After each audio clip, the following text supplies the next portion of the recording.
ফেসবুকে user name set করতে চাচ্ছেন, তাহলে আজকের ভিডিও আপনার জন্য। কারণ আজকের ভিডিও আমি দেখিয়ে দিচ্ছি আপনারা কীভাবে ফেসবুকে ইউজার নেম সেট করবেন। ফার্স্ট অফ অল আপনার ফেসবুক অ্যাকাউন্টটা ওপেন করে নেবেন। অ্যাকাউন্টটা ওপেন করার পর আপনি দেখতে পাবেন থ্রি ডট নামে একটা অপশন এখানে রয়েছে।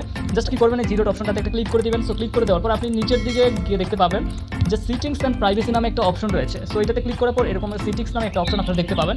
এই সিটিংস অপশনে একটা ক্লিক করে দিবেন। সিটিংস অপশনে ক্লিক করে দেওয়ার পর আরেকটা অপশন এখানে পেয়ে যাবেন সিমোর ইন অ্যাকাউন্ট সেন্টার। এই অপশনটাতে একটা ক্লিক করে দিবেন। এই অপশনটাতে ক্লিক করে দেওয়ার পর আপনার সরাসরি এরকম একটা ইন্টারফেস শো করবে। তারপর কি করবেন, আপনি যে প্রোফাইল নামে যে অপশনটা রয়েছে এই অপশনটাতে একটা ক্লিক করে দিবেন। সো এই অপশনটাতে ক্লিক করে দেওয়ার পর আবার প্রোফাইল নামে যে এখানে যে অপশনটা রয়েছে এই অপশনটাতে আবার একটা ক্লিক করে দিবেন।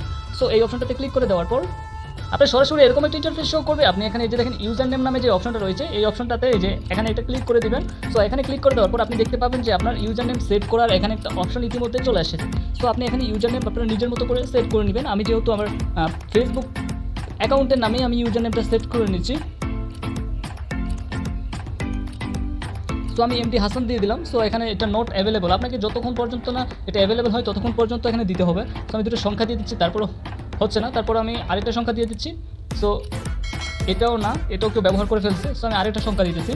সো দেখেন এটা কিন্তু হয়ে গেছে। সো এটা কিন্তু আমার নিয়ে নিয়েছে ইতিমধ্যে। সো এখন আমি কী করবো, এই যে ডান নামে যে অপশনটা রয়েছে নিচের দিকে এই ডান নামে অপশনটাতে আমি একটা ক্লিক করে দিব। আমার কিন্তু কাজটা কমপ্লিট। আমার কিন্তু ইতিমধ্যে এখানে ইউজার নেমটা সেট হয়ে গেছে। সো আমাকে কেউ কিন্তু জাস্ট ইউজার নেম দিয়ে চার্জ করলে আমার আইডিটা কিন্তু পেয়ে যাবে। তো ভিডিওটি সম্পূর্ণ দেখার জন্য অসংখ্য ধন্যবাদ।